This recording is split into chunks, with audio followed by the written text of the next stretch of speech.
Hello everyone, my name is Noah Raven, and welcome to the Xander Zone. In today's episode, we'll be discussing Midnight Motorist, and specifically what if Golden Freddy left behind those dang footprints. Now, this video is not like any other Golden Freddy Midnight Motorist theory, as I'm calling this one Apparition Motorist. So before we get into the video, I'm going to lay it out so it's easier for you, the viewer, to follow. First, we will have a Midnight Motorist recap from our special guest Bronze Films.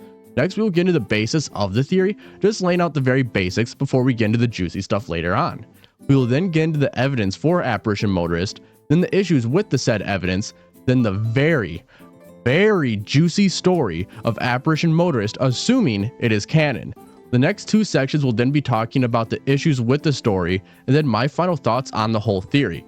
Now, as always, if you enjoyed this video, please do hit that like, subscribe button, as we have a goal of 2,500 subscribers by the end of the month. While you're at it, comment down below your theories, disagreements, or really anything in the whole wide world. Just remember to keep it kind, calm, respectful, and that's just a theory. Share this video with your friends and family, as every single bit helps. And without further ado, let's get right into the video.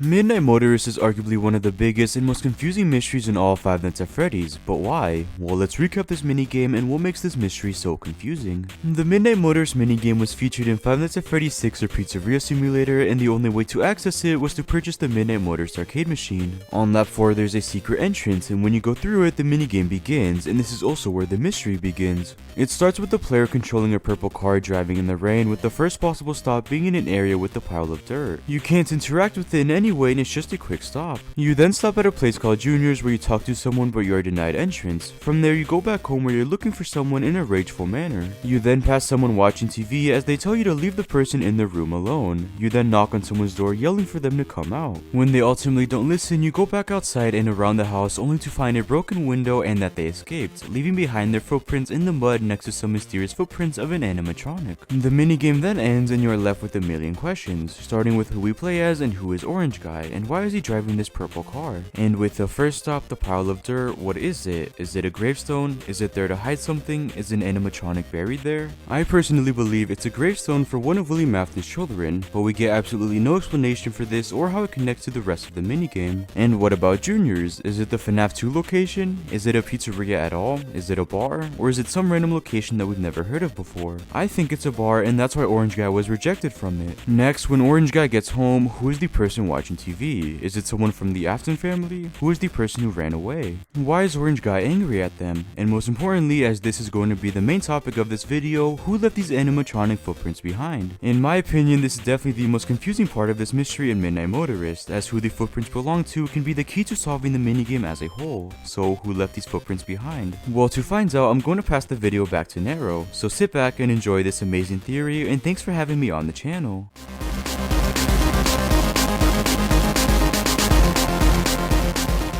Alright, thank you so much for being here, Bronze. So, let's get into the basics of Apparition Motorist. So, the theory goes a little something like this. In 1987, in which Golden Freddy, however not the suit, but rather the apparition of the crying child, though in this case he appears as Golden Freddy, goes back home to lead Michael to his location, which has the actual Golden Freddy suit, so that Michael could help the DCI and maybe the MCI too. Location that Michael would have been led to as well, the new and improved Freddy Fazbear's Pizza, putting this in 1987. But trust me, the story implications of this are drastically different from the previous episode, as Michael would have been forced to work at this location as a result of being led to the FNAF 2 location and find the bodies of the DCI. Then William forced him to work here out of anger due to what Michael found out. William also would have made Michael work at FNAF 1 and in the 6th location bunker as a result of Michael's findings, kind of in a manipulation way, like with Vanessa in the movies, which later leads to Michael experiencing FNAF 4 while being a fancy skin suit for Ennard, then Henry finding out about what happened with everything, then which later leads to Pizzeria Simulator. So with the basis out of the way, let's get right into the evidence.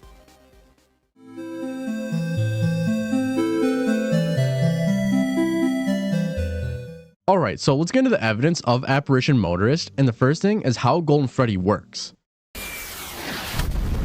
So in the basis, I mentioned that Golden Freddy would appear to Michael, however, it wasn't the actual physical suit.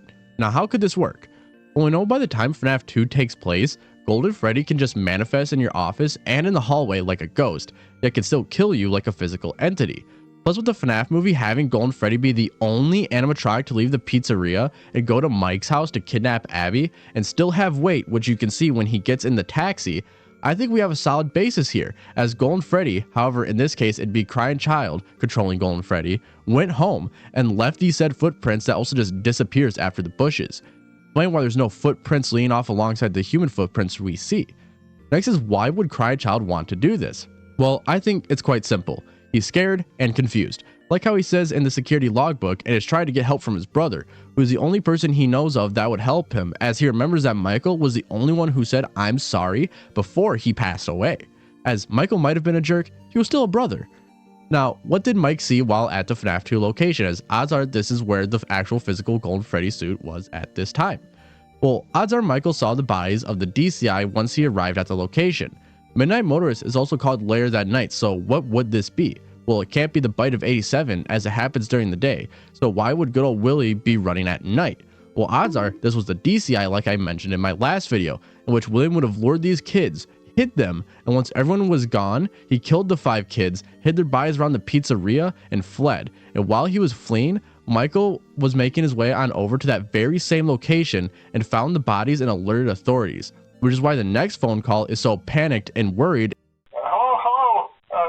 What on earth are you doing there? Didn't you get the memo? The place is closed down, at least for a while. Someone used one of the suits. We had a spare in the back, a yellow one. Someone used it. Now none of them are acting right. Listen, just finish your shift.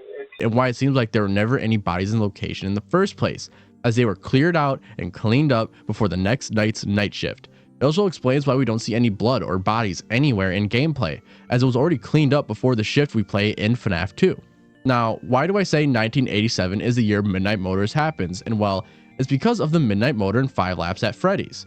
As you can see, this is a normal 6-sided die. However, for some reason, numbers that are facing the driver are the numbers 8 and 7, a very interesting number to have here on a 6-sided die in the car that's used to flee a crime scene. Now, in the last episode, I spoke about Juniors, and honestly, I still think this is a pizzeria. However, after talking with a few other creators behind the scenes about it, it was brought to my attention that from 1985 to whenever FNAF 1 happens in the 90s, the building switched hands, went under renovations and expansions that were never finished, and the 1985 location is implied to be the same as FNAF 1 as a result of the week before, as Ralph in some of the endings goes inside the vents that lead to nothing, random rooms, or another section of the building that isn't even on the camera map. Even Ralph himself says it makes no sense. So I generally think that this is still a pizzeria in some capacity. However, it isn't Jeff's, but someone else's named Junior due to the design of the location. Now, for now, I am unsure of what the dirt mound is, so I'll stick with it being Fall Fest that burned down, as it would have been near a Fazbear Entertainment location, but honestly, with the dirt mound, your guess is just as good as mine right now. Now we get into Michael being forced to work at the FNAF 2 and FNAF 1 locations and the sister location bunker. Well, let's take a look at the movie. If Vanessa is essentially supposed to be like our game Michael Afton, we know she is being manipulated and forced to work at these locations and guard them. Well, for Michael, we would have him showing up to the new and improved Freddy Fazbear's Pizza, finding the bodies, tells his father about it, maybe even confronts him, and William, angry that Michael knows, then decides to force him to work at these locations to get answers that William is wondering about possession, which is something he clearly knows of by FNAF 1 in the movie and is clearly obsessed over in every book he ever appears in, and that intrigues him in the games. So how do we connect Michael to FNAF 4? And here we go. I am so sorry people who think we play as either Michael or Crying Child, but I think we are gaining the memories of those who were forced into the experiments, specifically from the Scooper machine. In FNAF, and specifically the story Alone Together, we know that when you are possessed, you gain the memories of what is possessing you. So if we have the MCI inside of Ennard that goes inside of Michael, and a remnant from the FNAF 4 experiments inside of Michael, I don't think he was quite dead, but rather in his own version of Ultimate Custom Night. Even more so that Nightmare Fredbear's laugh, and Nightmare being Shadow Freddy torturing him with the memories of what Michael's father has done. As Nightmare in the files is called Shadow Freddy, and their laughs, when sped up, sound exactly like a laughing boy. Which could be Crying Child's laughter used to torment Michael during his time as a fancy skin suit for Ennard. We know other kids have been in the FNAF 4 experiments, such as Rory in the books. So what happened to these other kids? Well, odds are they were killed and their remnants were used in the Scooper. which is why we have the memories of Michael's most guilty moments, while being shown William's evil acts such as the experiments, the torment of the MCI, while showing Michael's fears such as the FNAF 1 location through the phone calls, the hospital equipment that was by his brother in his last moments, and his brother's final moments. And you know what? I have no evidence to back this up, but what if the box opening is Michael surviving the skin suit, having the will and anger to come back and help those who were hurt by his father, which is what leads up to Michael being so vengeful to his father, as he knew of the murders, but not the setups, the torturing, and so much more that he did to innocent people. This shows why he was so vengeful towards William, why Crying Child matters in FNAF 4, how Michael plays a role in the gameplay, and so much more about FNAF 4. So now that the evidence is out of the way, let's get right into the issues with the evidence.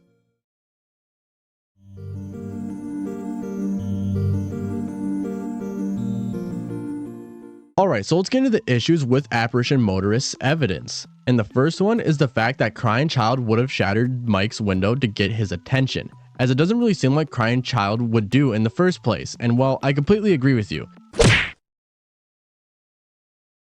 So I have two explanations for this. One is a simple explanation, and one is a little something else. The first explanation is, even if you are an innocent little kid, if you just witnessed a horrible crime such as the DCI, I think breaking a window to get help is the least of your worries.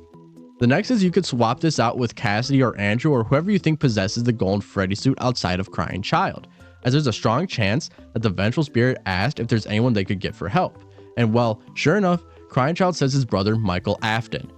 Then the vengeful spirit appears as Golden Freddy as a manifestation outside of Michael's room, shatters Mike's window, and the same exact events play out.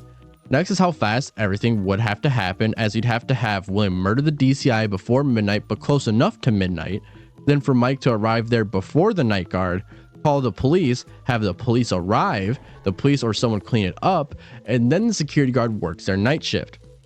However, I don't think the building would be closed to a night security guard, as it would make sense to have someone watch over the location that was a crime scene to make sure no one could tamper with any evidence. However, it could be called Midnight Motorist not because it happens at midnight, but rather right before midnight, almost like a shift, as nighttime does hit before midnight, so the DCI might have been William's night shift. Now, of course, Junior's being a pizzeria in later FNAF 1 is just a guess based off of how it looks on the outside and the importance of Jeff's in the book timeline and stuff like that. So I wouldn't take me saying Junior's is a pizzeria as fact until we get more evidence. However, I do think it's highly possible. The dirt mound, well, no matter what, there's issues with that because the only thing we have evidence of is that it could be nothing due to the fact that in 5 Flaps at Freddy's, it literally says no secret lore here under the dirt mound, which depending on if you take that as sarcasm or not, completely depends on you, the viewer. Now, the FNAF 4 stuff, oh boy, there's honestly one major issue with it, and it's how can we know there's remnant from the experiment victims in there? And honestly, it's a fact of we know that other people have been captured by the fun times, and we know that other people have been involved in the experiments even past Crying Child's death, if you think Crying Child was involved in the experiments. So if I could somehow prove this in a later video, I think we might solve FNAF 4 with that one. So just don't think about the box. That's just a headcanon theory that will never be proven true. Otherwise, that's all I could catch with the evidence, so let me know if there's anything that I missed. Just remember to keep it kind, calm, respectful, and that this is just a theory. Now let's get into the story of Apparition Motorist, assuming it is canon.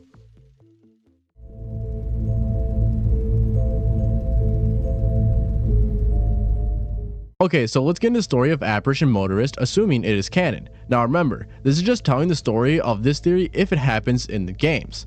In 1983, Michael and his friends lift his brother into Fredbear's mouth on the count of 3, and after a few skull-crushing moments, the jaw of Fredbear clamped shut on Crying Child's head. After this, Crying Child went to possess the Fredbear animatronic that would later become the Golden Freddy we all know and love that totally has been the bane of every theorist's existence since the first game came out. Anyways, fast forward a few years and it's now the year of 1987, and Michael is staying at home after a rough day. William is out at his day job at the new and improved Freddy Fazbear's Pizza, and Michael is being watched by Henry. William during the day suits up in his yellow suit and lures 5 kids into a room where no one would find them for the rest of the day, and once the day shift left for the night, William proceeded to kill all 5 children and hide their bodies around the establishment, such as under a table and in the marionette's box.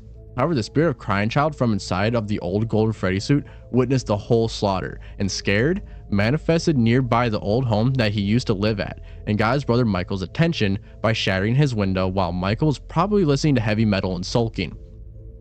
Michael, confused by what just broke his window, looked outside of it and saw Golden Freddy standing there, and it motioned Michael to follow him. Michael agreed, and while William was running home on the highway, Michael was running over to the new and improved Freddy Fazbear's Pizza. When Michael walked in, he discovered the bodies of the DCI and alerted authorities, who quickly cleaned up and were going to investigate the next day. So they allowed the night guard to work to make sure no one came back to tamper with any possible evidence. Michael also went home, and after William learned that Michael saw the crime scene and knew that Michael most likely knew it was William who did it, as he was on his way home when Michael saw the bodies, he told Michael that he would be working at this location to get some answers. Michael, even though he didn't want to listen to his monster of a father, agreed against his own will and tampered with the animatronics.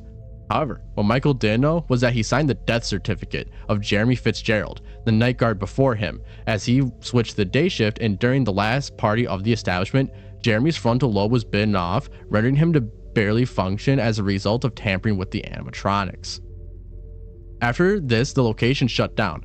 However, William wasn't done with Michael. Once the refurbished Freddy Fazbear's Pizza opened up, you know William was telling Michael to work there in similar fashion, and the same thing happened. However, this time, Michael was able to confirm that these suits were definitely haunted after working there and told his father.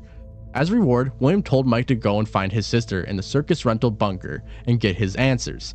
Michael worked at the bunker while William ran off to dismantle the animatronics for their remnant. On the last night Michael worked at the bunker, he was scooped by Ennard and as a result was injected with the remnant of the many victims of the FNAF 4 experiments and had the remnant of the MCI within him due to Ennard. During his time as a skin suit, Michael was still alive but slowly dying, and he was being tormented by the memories of the victims of these experiments and the memories of the MCI, creating this quote-unquote nightmare Michael was in. With Michael hearing the FNAF 1 phone call in reverse, seeing the hospital equipment that was next to his brother in his final moments, reliving the bite that took his brother's life, and seeing the torture that the victims of the experiments went through, when Ennard left the fancy Mike suit, Michael just didn't die and wanted revenge on his father, not just for the DCI, not for the MCI, or him being lied to, or the FNAF 4 experiments, but all of those reasons combined. Michael set off to find his father, and Henry learned of what truly happened after discovering the Scooper blueprint, telling him exactly who killed the MCI, DCI, and more, and why Michael disappeared after he started working at the bunker. That is the story of Apparition Motorist.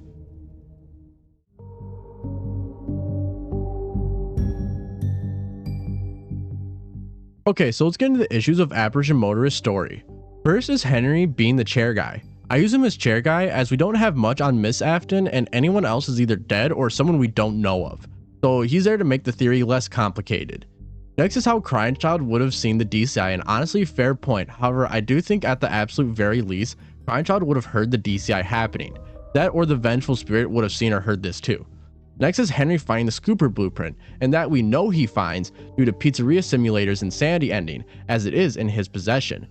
Then we have the whole FNAF 4 thing, and honestly, it's not as crazy as it seems. As we know from the Tales book alone together, it tells us that a possessed person gets the memories of the thing possessing the person, which in this case would be the victims of the FNAF 4 experiments and possibly the MCI.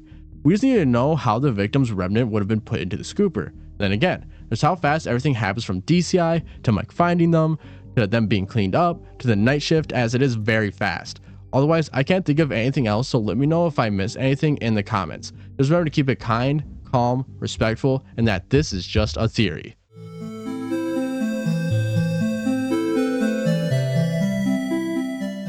Okay, well, I generally think this might be one of my most in-depth and best theories I have ever made. So 9 out of 10 for this one, because wow. I know it has some issues, but I feel once I explore some of these topics, those issues will be ironed out. Even while I was writing the script for this, I was already getting the next theories that are going to be coming off of this theory in itself. I think the issues are very hard to prove and disprove, and it just rides on it being Golden Freddy and it happening in 1987. Otherwise, I think everything in this would be quite possible. But as always, let me know if you disagree in the comments down below. Just remember to keep it kind, calm, respectful, and that it's just a theory. Alright, and that is all that I have for this episode. So before I really get into anything, I want to of course thank Bronze for being here. It was an absolute joy to work with them, a dream come true for me. So Bronze, seriously, thank you for being here. And if you all can go and show them some love and let them know that I sent you, it would mean a lot to me and it would mean a lot to Bronze. Next thing I want to get into is future theories. A lot of the things that were loose ends in this video, such as like the FNAF 4 stuff that I could have gone more in depth with and things like that, I will be making further theories on in the future. If there's any like kind of like theory ideas or topics you would like to see me try to theorize about or cover, please let me know. I think it would be a lot of fun. They may not come out until quite a ways out because I'm recording this in the beginning of December and finishing editing it in the beginning of December, and my first semester of college could be starting pretty quickly after this video releases.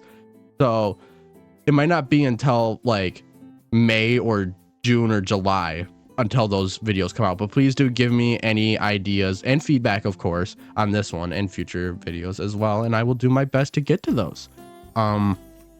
Next thing I want to talk about is the next games I'm going to be playing. By the time this comes out, I should hopefully be done with Pizza Sim, FNAF World, and Ultimate Custom Night, but I don't know. We will see.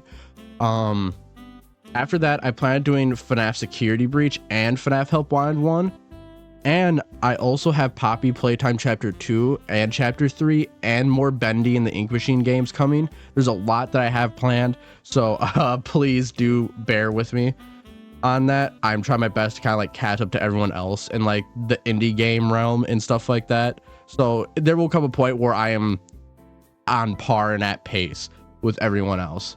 Also, actually, this just popped in my head. If you don't know, all my outros are unscripted. Let me know how the editing was. I had so many people behind the scenes help me learn keyframing and stuff. Now, odds are I'm probably not going to be able to do editing like this all the time because of how time consuming it is, but I think I did pretty good.